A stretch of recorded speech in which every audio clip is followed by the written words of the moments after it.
Welcome to the Safeguarding Podcast. In each episode, we discuss a different topical safeguarding issue with a range of different guest speakers. Please be aware some of this content is sensitive and listener discretion is advised. In this episode, we speak to Gemma Scotcher from the company Education Support. We discuss topics such as the mental health and wellbeing of teaching staff and how to avoid burnout. Hello everyone, welcome to the Safeguarding Podcast. My name's Georgia, I'm the content manager at the Safeguarding Company. Really excited today to be joined by Gemma Scotcher from Education Support. Hello Gemma. Hi Welcome. there, thanks for having me. No worries. Can you tell me a little bit about yourself and a little bit of background on Education Support? Yeah, sure. So I am Director of Communications and Public Affairs at Education Support, and we are the UK's only charity dedicated to the mental health and wellbeing of teachers and all education staff. So whether you're a teaching assistant or support staff, HR, business manager, etc., we're here for everyone that works in education to support them with their mental health and wellbeing. Perfect. So, why do you think there's such a need for us to be supporting the mental health and wellbeing of teaching staff at the moment? Oh, I mean, it's really, really vital that teachers are able to show up every day as their best and most healthy selves in order to support the kids, really. I think it's important in and of itself. Anyone in the workplace is obviously going to do a better job if they're feeling well. Yeah, exactly. But I think the thing to remember about teaching is that, they're there to engage, guide, inspire, teach the future generation. And that's a really, really important job, isn't it? If Bit of a stressful one as well. Yeah, lots of expectation Lots on of responsibility. Exactly. Moulding the young minds of the future. That's it, moulding the young minds of the future. I love that. And I think it's particularly important now. Obviously, we've been through a global pandemic, haven't we? And there's a lot of talk about, the lost generation of kids, etc. And, that all feels a little bit depressing to me, really. And I sort of worry about the impact of that narrative on children who are hearing it. So really, our priority is always just get the teachers well. They're so dedicated. They're so guided by purpose, often, people in the education sector. And that's really infectious, isn't it? And I think that's exactly the kind of energy that we need right now to try and counter this doom and gloom narrative and get kids inspired and learning and thinking that, ultimately their future has hope within it. Yeah. So do you think that, like you said, this lost generation idea that's happened since the pandemic, is that putting more pressure on teachers and teaching staff to then support the children more? I think there's so many things that are putting added pressure on. We know that the government's priority is education recovery, and it's a good, important and noble idea. But for us, teacher mental health has to be at the heart of that. Because if you're saying to the education workforce, you've got to get through this pandemic, and you've got to make sure that the kids are all right, and you've got to catch them all up. You've got to work harder for that 2 years that they've missed out on. Yeah, you've got to work harder. The stakes are higher. Yeah. And that is a lot of pressure, and that's a lot of just practical added stuff. And teachers and education staff all have to be well enough to show up and do that. And when I say show up, I don't just mean physically be in the room, right? Because think about any job. You can turn up to your work and feel like you're just scraping by, like you're, really just struggling to turn up. Anyone who's doing that is not doing the very best possible job that they can do. We always say nobody does their best job when they're emotionally depleted. Yeah. And so for us, it's about not just having teachers show up physically, but it's enabling them to be well enough to show up emotionally. All of the evidence points to the fact that good learning happens when the learners feel calm, relaxed, safe, and they're connecting with the people in the room with them. They're certainly not doing their best learning if they're worrying about the emotional state of the person who's teaching them, treading on eggshells, thinking about, are they stressed out? Are they going to shout at me? Or, there's an element of just needing them to feel calm and safe. And the mental well-being of the teacher certainly feeds into that, creating that environment. I guess as well, when you're teaching, you have to give like 100% energy, don't you? Because the kids won't be able to match that. If you're feeling low and you're not really engaging with them, they won't really engage with the teacher, will they? Yeah, it's a huge part about the, how able are you to step into being inspiring and exciting and engaging? That's another thing that requires energy. Do you think the workload is something else that teachers also struggle with? Because it's not really a 9-to-5 job, is it? Like the planning and the prep. Oh, yeah. So the government released its schools white paper, and it talked a little bit about extending the school work day, extending it above the 32.5 hours for teachers. A week. Yeah, so just for schools being open. So schools are open and teaching these 32.5 hours, which I think is 9 a.m. till 3:30 or something every day. But funnily enough, we were running some focus groups last night with middle leaders and talking to them about how they were doing and their current experiences. And one of the teachers in the room, he was a head of business studies, I think, said, well, show me any teacher who's working 32.5 hours. I'd love to meet them because I've never seen it. So, workload is definitely a thing. When you look at the timeline of sort of education support's existence and the reasons that people have been getting in touch with us, it's really from the 1970s onwards that workload became the thing that a lot of teachers are talking to us about. It's a long time for that to still be a problem. But there's a few nuances I just want to weave into that. And I guess the first thing is, no teacher ever has complained about working hard and being with the kids. Of course. That's... they love it. They're there for the kids 9 times out of 10. Teaching is a passion, isn't it? Absolutely. Like, people don't just become teachers for no reason. It's because they're passionate about helping children learn. Absolutely. It's that real calling. And so when I talk about workload, it's definitely... there have been some unhelpful narratives in the media, and I always feel compelled to stress that point. But there are a lot of elements to the job that are perceived as taking the teachers away from the kids and eating up their time. But I think also with the pandemic, we've seen the profession really accelerate its technological capabilities. Probably about 15 years advancement happened in about 6 months. It's all digital now. There's and on top of that, there are a lot of like homework platforms and things where the kids can upload, and then the teacher will get a notification when the kids have uploaded, stuff like that. People are just naturally more in touch via email more, particularly, during lockdowns. They weren't able to meet up in staff rooms and have conversations with colleagues in the same ways. They got into more of a habit of sort of pinging an email, all that kind of thing. So a lot of change has happened quite quickly. And where that's left teachers, I think, is a sense of not really having any downtime. Yeah, because they're so accessible now and any parent can just get hold of them so quickly. Absolutely. It's they're always on. And so, they might be sat there of an evening doing whatever they're doing after tea and ping, students uploaded an essay and the temptations to look at it. Of course, yeah. There's much more of an expectation that emails are responded to immediately. So I think the workload issue is continuing to evolve and continuing to be to then increase as well, yeah. Yeah, and perhaps something that we, could all benefit from thinking about as a society, but particularly in terms of the impact on our educators, I think. Okay, wonderful.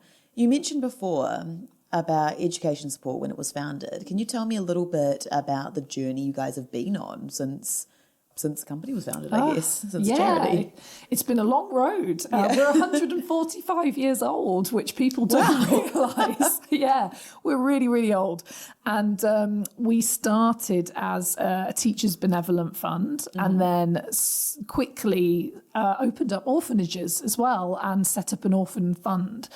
And it was what was then referred to as consumption, which we now know as tuberculosis, which was one of the main reasons that the charity was established, was to support teachers who were unable to work due to consumption and then supporting any orphans as well. So it's been a real long road. And then I think, as I said, in the 70s, we saw a shift. I think prior to that, teachers were getting in touch with us due to what was called nervous breakdown and things which is now recognised just as burnout, isn't it? That's certainly one of its manifestations, I think, now. And then in the 70s, it became much more about workload and stress, as we call it now, for example. And then in 1999 was when we established our helpline, which is still up and running and available. And I'll definitely give a nice plug to at the end. That's definitely a question I've got lined up. And then I think over the last sort of 15 years, we've had different brand names, different arms. You know, we had an arm that focused on higher education, and then we all came together, and all of the various elements of our company came together as one, and we're now education support. Perfect. So let's talk about the helpline. So from my understanding, 24/7, just available? Anytime, 24/7, 365 days a year you can call. It's for absolutely anyone that works in education and even people who have retired from the sector. Perfect. And what it provides is in-the-moment emotional support. If you ring it, you will speak to a qualified counsellor. And I think that's one of the things that makes it really special, actually. There are a lot of amazing helplines out there that do slightly different work with volunteers, etc. But ours is very specific in that you will speak to a qualified mental health professional and, get the support you need. People call for all kinds of reasons. It could be, that they are facing a very real mental health crisis. We have probably about 2 people a day who call up who are assessed as at risk of suicide. 2 a day? Yeah, it's big. That's insane. Yes, exactly. And so it's amazing that they can speak to qualified professionals. Yeah. But I would also say that in terms of how the helpline can help those in the workforce, you don't have to wait to call till you're in a crisis, if you it's just... like that prevention, isn't it? Yeah. Like taking care of yourself before you reach this crisis level. Absolutely. You can call if you just need to vent about your day.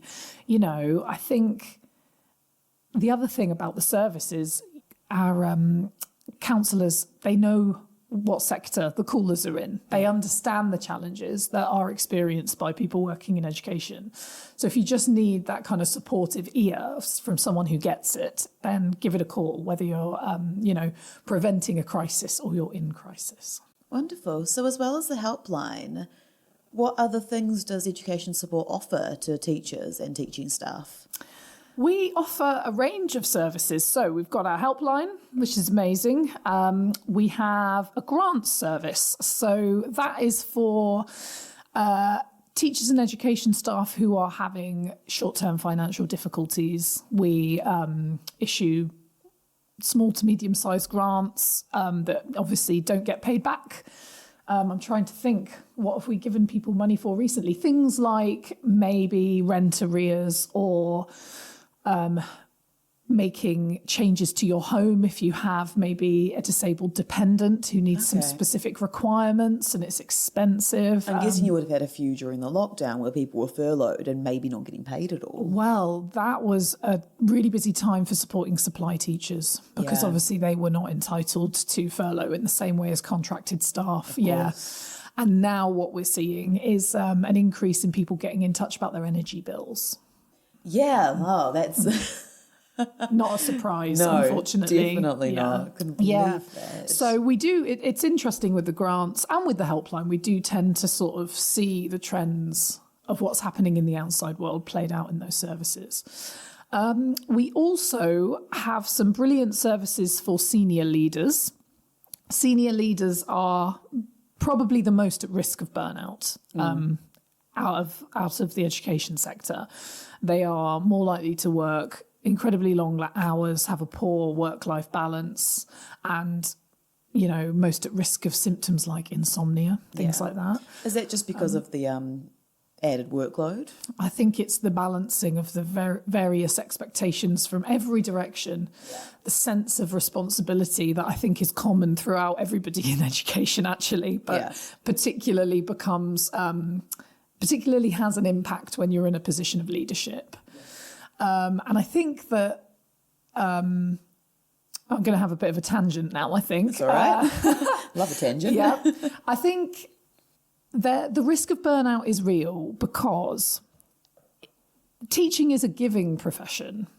And I think that teachers are particularly uniquely disposed to keep giving, not check in with themselves about the personal cost of that consistent giving. Yes. And actually, I think what education support is here to say is check in with yourself about how much you are giving, because if you keep on giving to the point where you have nothing left to give, you're good for nothing and for no one. And if you really are passionate about, the role and the impact that you have, it's a really important act to stay well. Of course, yeah. It's really, really important because the impact that you can have if you're well is so much greater. It's kind of like a sleep bank, isn't it? You have to have like a certain amount of hours banked every night for your sleep for you to function well. And people sometimes realise if their bank empties, they're not getting enough energy, they're not feeling as good. Yeah. Yeah, I think we're also in a society at the moment, aren't we, where we really romanticize isn't quite the right word, but it's like this bragging of, oh yeah, I worked a 12-hour shift yesterday and I'm only meant to do 9 till 5. There's this weird culture of like, oh, I'm so tired and I've been so stressed this entire week, and it's become normalised. Oh, that and is it's not so normal, real. is it? That is so, so real. I've heard that called grind culture. Yes. And I think it is incredibly real. It's almost the badge of honour. Who's the most tired? Who's worked the longest hours? Yeah. I think that's pervasive everywhere in society. And I think when you have a combination of grind culture and also people who are in that giving mode in their job, that's a really dangerous recipe, actually, for people to just keep going, because I have to do it for the kids and I'm wearing it as a badge of honour. And setting boundaries, prioritising yourself, asking yourself, how can I stay well so I'm not burning out? Exactly. Is so, so vital. So I did go on a tangent, and I did want to tell you about our services for school leaders. So if you are a school leader and this is resonating, what I'm saying, we run in England and in Wales services for school leaders. We run peer support groups. They're online. They're facilitated by a professional coach. And they're really amazing spaces to get together with other school leaders who will really deeply understand all of the challenges that you're facing. And it's just a space to reflect, to learn from each other, and to sort of jointly process the impact of the work. Yeah. And then we also offer telephone counselling support for school leaders as well, where you will actually speak to the same counsellor, build up that relationship, and it gives you a space to, process anything that is happening in the job. And I think the reason this is so important is because one of the huge effects of the pandemic is teachers and education staff operating as hoovers for all of the other systems in the all of the other services in the system that are also failing. Yeah. So, children's mental health services, social services, the health system, they're all struggling right now. And that all has shown up in schools in a very, very real way. And your listeners, as safeguarding leads will absolutely know this better than anybody. Yes. So, kids who are showing up, maybe struggling with emotional regulation, which affects the classroom. Maybe they've got violent situations at home. Maybe they're missing the basics, food, shoes on their feet. We've all seen the media coverage of those amazing head teachers up in Leeds who are out, giving food to people during the pandemic. That's a really big and amazing kind of demonstration of how teachers have responded to this. But sort of in a more micro way, it's also just, spending more time talking to kids that are dealing with really, really upsetting things. Definitely. And what is the impact of that on teachers who are not trained as mental health professionals? Exactly. Yeah. And, who are carrying the weight of a busy job plus this new and growing emotional content on top of the practical and stressful day-to-day. Yeah. I think that's a really big thing, actually. And I think it's that in itself is a recipe for burnout. If you have a group of professionals dealing with increased emotional content who aren't trained in protecting themselves and setting the right boundaries and knowing how to navigate all of that. It's difficult as well because, like you said, there's always more and more workload being put on teachers and education staff. I know one of the main things at the moment is, I think it's just in England at the moment, but they've recommended that every school needs to have a senior mental health lead by 2025. And that role has gone to a lot of safeguarding leads who are now a safeguarding lead and a senior mental health lead responsible for the mental health and wellbeing culture within the school. So that's not that's been there for the students and also putting in place policies and plans to better support their mental health. That alone should be a job role that's like a single job role. Yeah. For one person who's not already doing all the rest of the safeguarding. Not already teaching and safeguarding and doing mental health. Exactly. Yeah. And we've also seen the Keeping Children Safe in Education guidance is talking about low-level concerns, which is teachers reporting allegations that they feel against other teachers. And not normally in a nasty way, sometimes just noticing small things that could be concerns. But that as well is adding extra workload to teachers who are like, oh, I don't know if I should say anything about that. What if it's nothing and I get that teacher into trouble by mentioning it? So, I think there's a lot of uncertainty around these sorts of things that teachers have now been told, policy, off you go. This is now a thing you have to do. You have to police each other, basically. Oh, wow. So, I think it's really quite stressful for teachers at the moment. Yeah. So, from your point of view, from education support, what do you think schools need to do in order to create this good culture of mental health and wellbeing for teachers? Yeah, well, you've used the most important word, which is culture. Yeah. Yeah, it is vital. It's something that has to be created in both directions, really. It's sort of top down and bottom up. A good culture that is psychologically safe is vital for, good staff, mental health and well-being. And so what do I mean by psychological safety? That's a culture where it's okay to ask questions, make small mistakes. We're all human.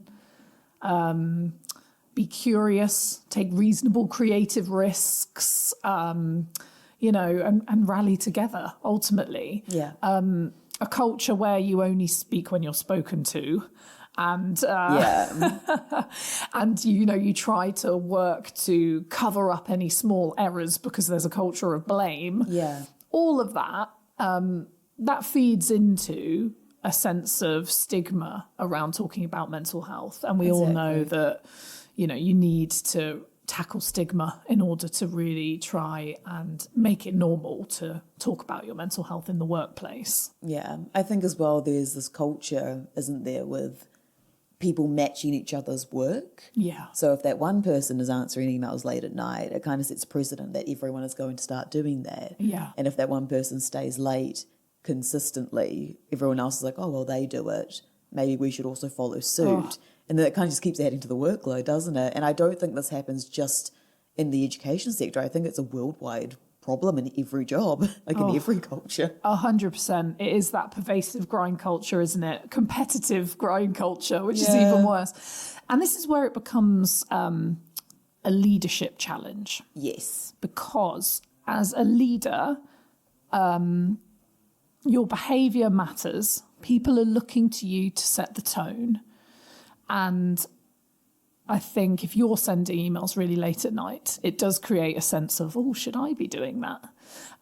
So we talk a lot about, leaders role modelling good mental health practices and good wellbeing practices. And so that includes setting healthy boundaries around your workload, saying openly to your team, I don't answer emails after 7 o'clock, actually, and I don't expect you to.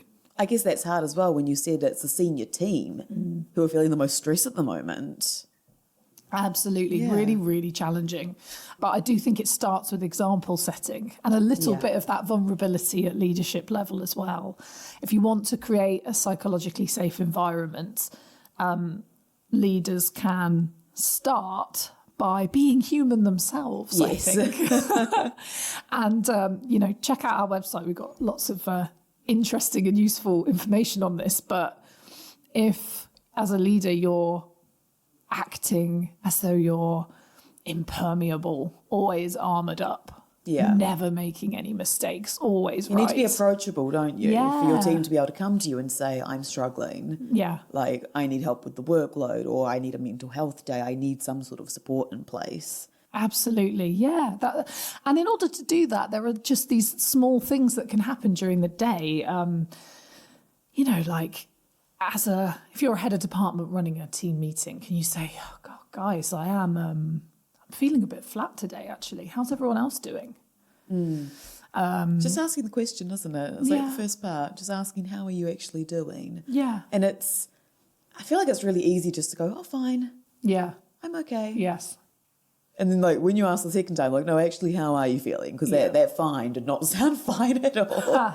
Exactly. And that's why the role modelling is so important. Yeah. That I'm feeling X. And just normalising. I feel a bit stressed today. I feel a bit flat. I feel a bit, what's the word? How are you doing? And as a leader, don't just lead with fine all the time. If you are feeling energised and having a good day, great. Talk about that too and what's fed into that. But that won't be every day. Yeah. So you can name it if it's a flat day. Yeah, I think the normalisation of it is really important because I feel like at the moment there's shame in saying like, well, I'm not doing okay. And people feel shamed that they're...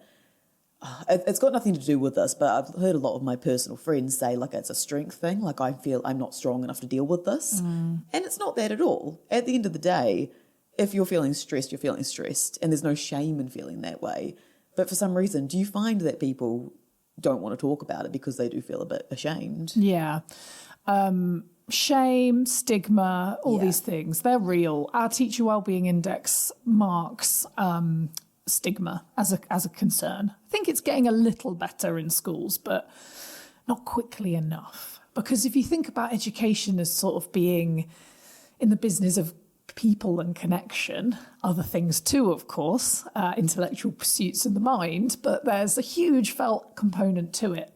And if you're all walking around with your kind of heavy armour on saying, I'm fine, I'm a machine who never runs out of energy, that doesn't feel very conducive to allowing people their humanity, and life is a range of experiences and emotions, the good and the bad. It's this weird idea, isn't it, in the workplace of like professionalism not being emotional? Yeah. And at the end of the day, we're human and we should be allowed to feel these emotions. And for them to be deemed non-professional seems a bit strange to me. Like, who came up with that idea? Yeah. And people do their best work when they show up as their whole authentic selves. Yeah. And people connect better. So you build those relationships. We know that one of the things that got teachers through the pandemic from our own research was their colleague relationships. Yeah. Yeah. And I struggle to believe that good colleague relationships are based on a presentation of perfection and, untouchability in the workplace. I'm not convinced of that. Those connections come out of authenticity, shared struggle, shared celebration of successes, all of the whole rich mixture of human experiences. But yeah, those relationships really got people through, is what we're hearing. I guess that's the one thing about the pandemic. It did happen to everyone. It's not like a thing that happened just to a small group of people. Like literally everyone in the world was affected by it in some way, which I think makes us feel a bit more connected, hopefully, that we all went through a similar thing. Oh, absolutely. I do think that that's huge. We asked an open question in our Teacher Wellbeing Index about exactly this. You know, what's been good about working in the last year in education? And so many of the answers are just rallying together, supporting each other, coming together as a community. Those relationships are the safety net, the life jacket, all of those analogies for getting through a collective trauma, effectively. Yeah, I think the word community is really important, like not just within organisations, but also across the country, across the world. I think it is definitely very important. Okay. Wonderful. Well, it was amazing talking with you. What is the website for education support, if you know off the top of your head? I do, I think, and I hope. www.educationsupport.org.uk. And you can follow us on social media, particularly Twitter. EdSupport UK is what we are on there. And our helpline is 08000, not 0800, but it's still free. 08000 562 561. Wonderful. And what we'll do is we'll put all the links in the show notes as well so people can access it. Brilliant. And thank you very much for joining me today. It's been amazing talking with you. Thank you for having me. No worries. Thank you for listening to the Safeguarding Podcast. For resources and more information about our safeguarding solutions, please visit thesafeguardingcompany.com.